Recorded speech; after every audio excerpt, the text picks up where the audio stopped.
Well, church, I think I'm turned on here. Yeah. Nope. Yep. All right. So before I get into our theme, I'm going to go through the cycle that we've been talking about for a while, and then I'm going to get a little bit sappy on you, and then we're going to talk about the hope of the new year and all the goals and all the big ambitions that I have as your minister, and where I kind of see God taking this congregation. So we're talking about the cycle of loving your neighbors, getting into the lives of people who are our neighbors, and just loving on them, being there for people who are our neighbors. And I'm not talking just physical neighbors, but people who we meet out there, beyond these two doors that separate us from these four walls to the outside, getting into the lives of our neighbors and just loving them. And then moving them to loving God, getting them here, getting them to worship God, lift up their voices like we do, and giving them opportunity to know God, to find God, and to love God. And then moving them to serving others. And we are absolutely the hands and the feet of Jesus. And I think right now, it's so important for Christians to put their faith into action. James tells us that faith without works is what? Dead. Faith without works is dead. So here's the sappy part. Not only is it a new year, 2023, which I wrote wrong on my check that I wrote for the church this morning. I wrote 22 and had to cross it out and initial it and rewrite it. It'll probably happen a few times until I get into the habit of saying it's 2023. But it's also, this year marks the 113th year that this congregation has been in existence. And I think it's really cool that we have Sarah with us. Sarah is our longest member of the Somerset Church of Christ. She has been here since she was born. And if you've been upstairs, I know the kids like to go and play upstairs. Sarah could probably point to which one of those was her bedroom. So Sarah, I think it's safe to say it now, Sarah, but she may or may not have scaled the walls, sneaking out of the top window. That may or may not have happened. We'll just kind of leave that there and let it percolate a little bit. But Sarah has faithfully not only been a member of this congregation, but has been such a constant in the lives of us and so many countless other people. And Sarah, we just love you and appreciate you. I know Zelda's with us online. Zelda is probably I would say our second oldest, longest, long-term member here at the congregation. And I think it's really neat when we look at the influence that people have had. And speaking of influence, we lost Ruth this past week. And Ruth, I think it was really neat. I put some pictures up. And somebody had commented on Facebook, and I don't remember who, but I think it was your mom, my mother-in-law.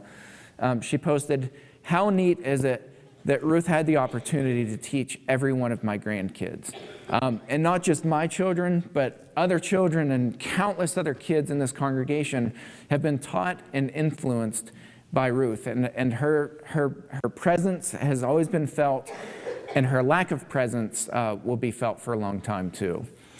So I think it's neat when we look at all the different people who have played a key role in influencing all of us, and that influence continues to this day.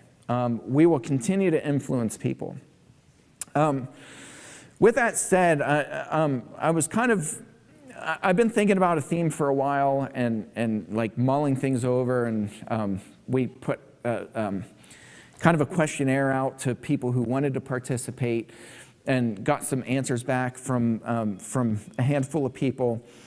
And it was really neat because we're kind of looking over that, and a lot of these answers were things that had been on my radar for a long time, and so it just kind of validated where our congregation is and kind of where we need to be.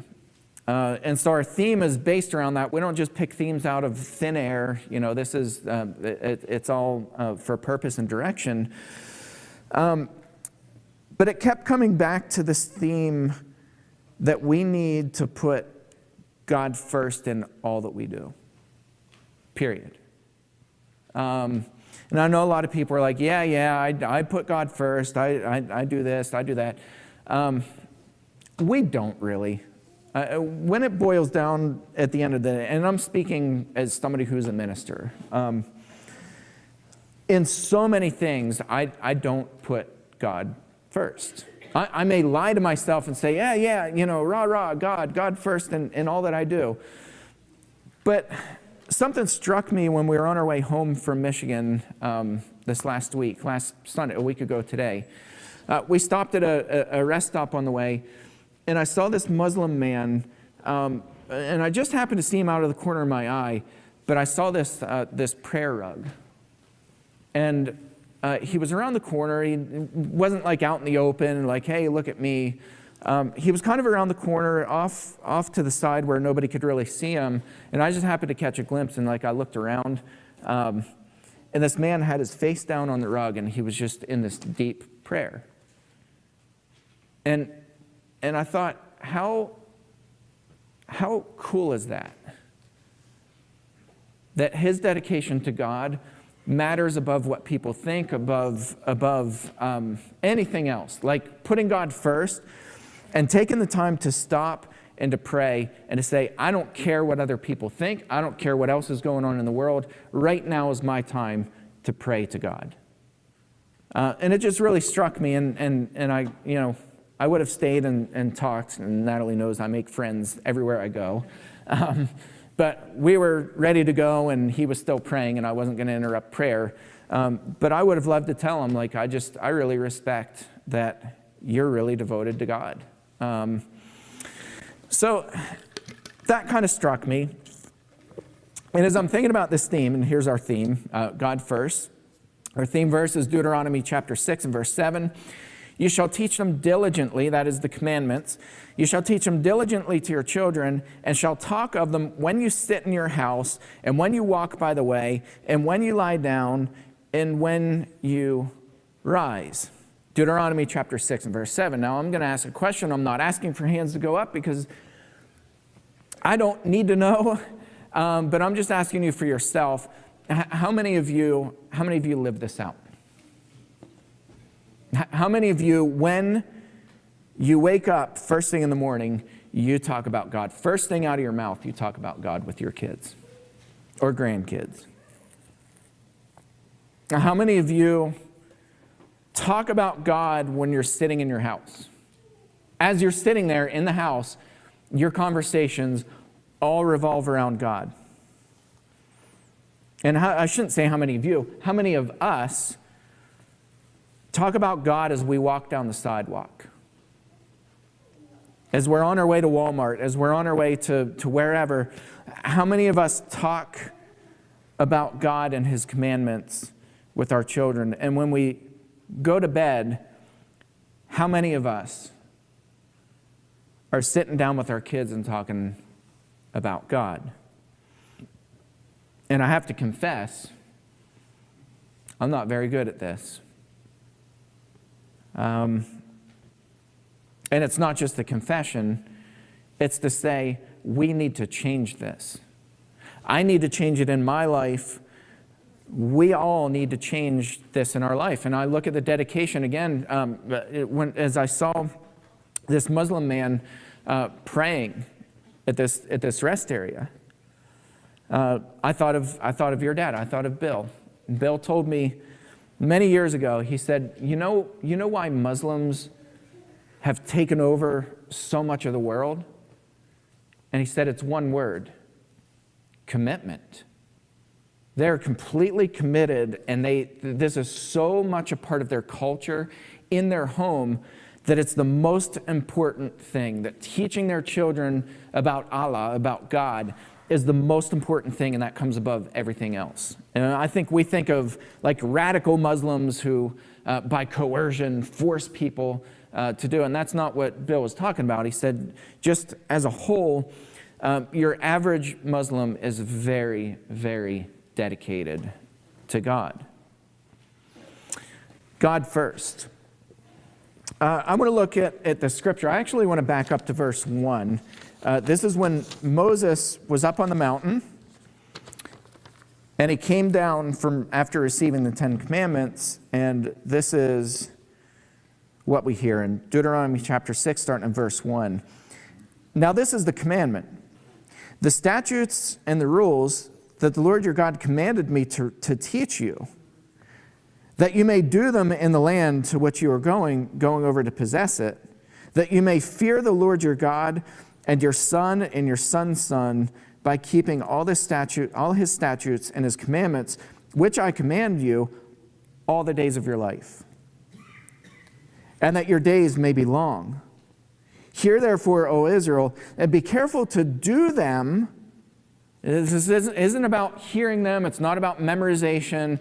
All those things are good. I have no problem with people who memorize big portions of Scripture. I have a friend of mine. They're actually walking through as a church, and they're doing memorization passages together as a church for this whole year. I think it's super cool. I'm all for it. But here he's saying, you're to do these commandments. And be careful to do them, that it may go well with you, and that you may multiply greatly, as the Lord, the God of your fathers, has promised you, in a land flowing with milk and honey. And then it picks up here in verse 4, which is up on the screen. Hear, O Israel, the Lord our God, the Lord is one. You shall love the Lord your God with all your heart, and with all your soul, and with all your might. And these words that I command you today shall be on your heart. You shall teach them diligently to your children, and shall talk of them when you sit in your house, and when you walk by the way, and when you lie down, and when you rise. You shall bind them as a sign on your hand. They shall be as frontlets between your eyes. You shall write them on the doorpost of your house and on your gates. And there are a couple of things that really stand out. One is that the commandments are commandments so that you can do good things to other people and teach your kids to do likewise. Not just them, but your kids' kids. This is a generational thing. The influence that we instill on our kids, like Sarah, the influence that you had on your daughters, guess what? Passed on to who? Your daughters. I'd say sons, but you guys have a habit of not making boys in the family. But that influence passes on generationally. It goes from generation to generation, and it's not just about memorizing Scripture and saying, well, I know all the books of the Bible and I can recite them in order. Well, that's great, that's wonderful, but it's about doing well to others so that it may go well with you. And it's about instruction and instructing diligently. And it's about constant reminders. It's about teaching people what the commandments look like in practice. It's the application of the commandments, not just the instruction of them, but living them out and the application of the commandments.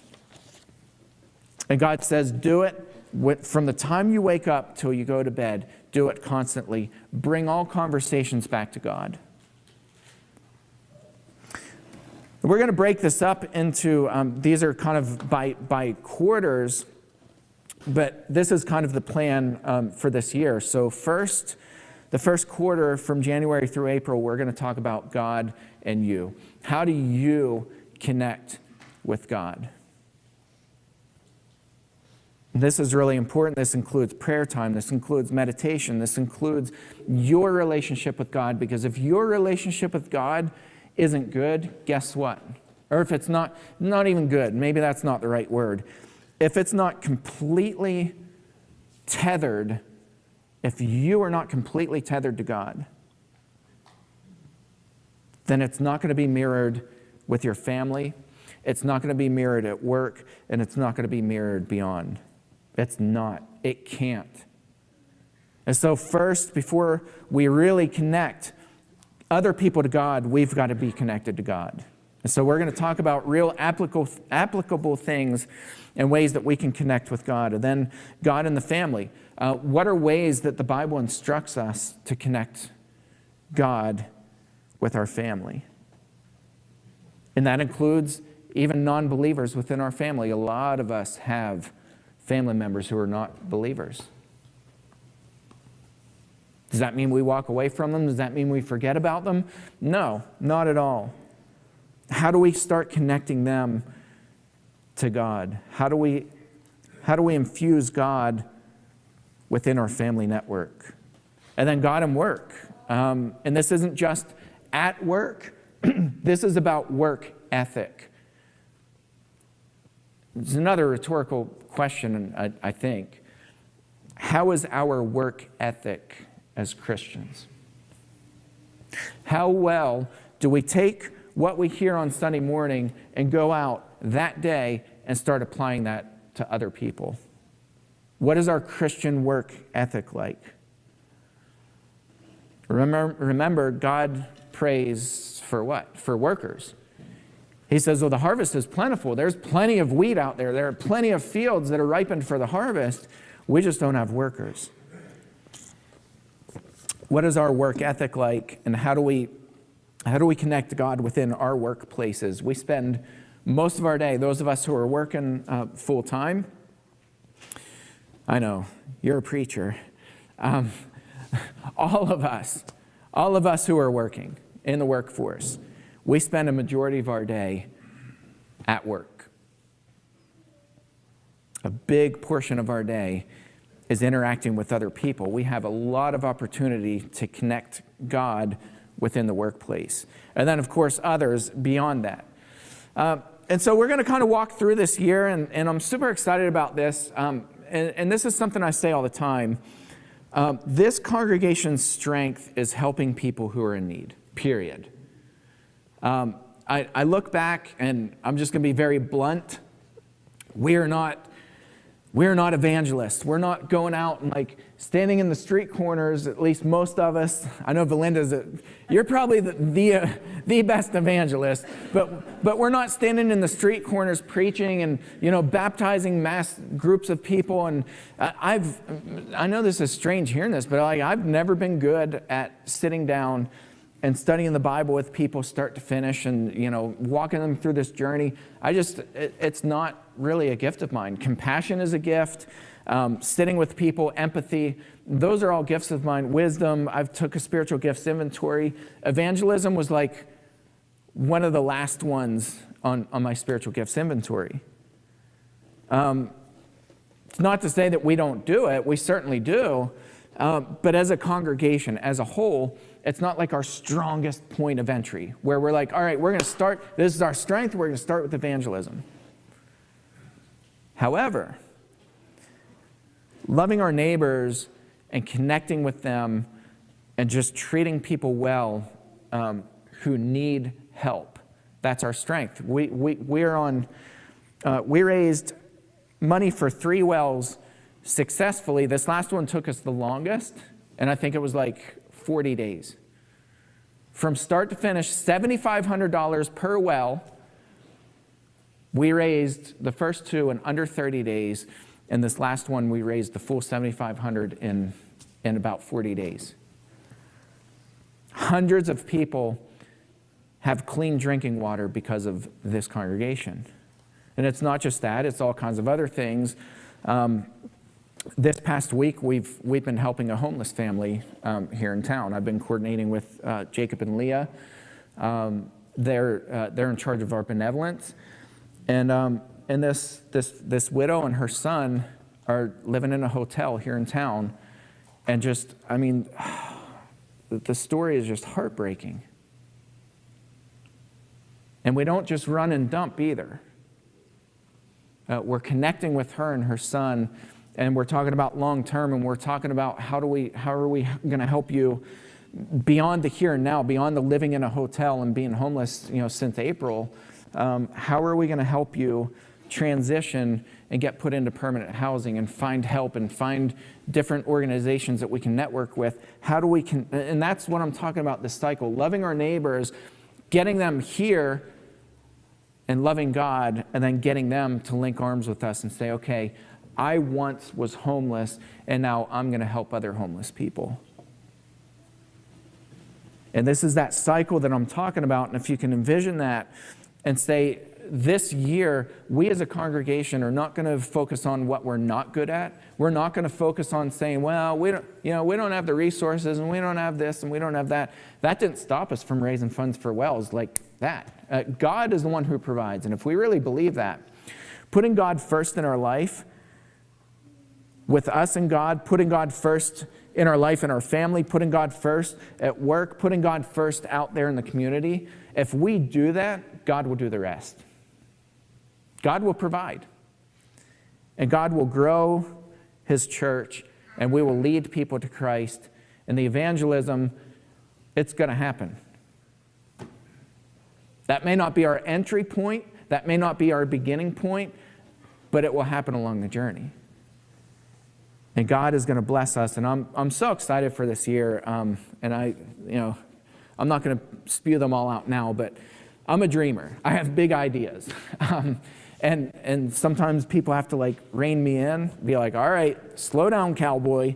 But I have big dreams for our community because I know what this church is capable of. I've seen it. I've seen it time and time and time again.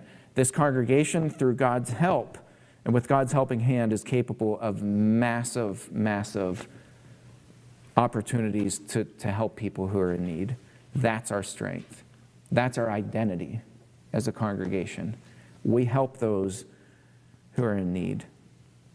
And I get excited about that. In fact,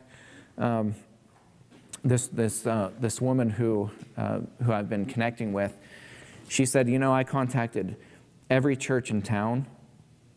She said, you're only the second one who reached out to me, who got back to me. And she said, and you're the only one who actually helped. That's not uncommon. And I don't understand it. I don't get it. I really don't. It actually confuses me. Our strength as a congregation is helping people in need. And we're going to capitalize on that strength, and we're going to build on that, and we're going to work on that together as brothers and sisters, and we're going to help people and pull them out of poverty, or at least help them in their poverty, and we're going to keep doing it because we're good at it. I'm encouraged by you all. I'm excited for this year. I'm genuinely excited for this year, and I think God has great things in store for us. That message is yours. We're going to build on this theme throughout the year. This is kind of the foundation and just introducing it to you.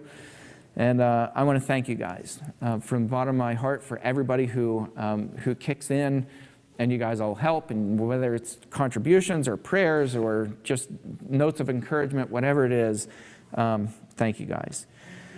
Absolutely. And if there's anybody this morning who's not yet taken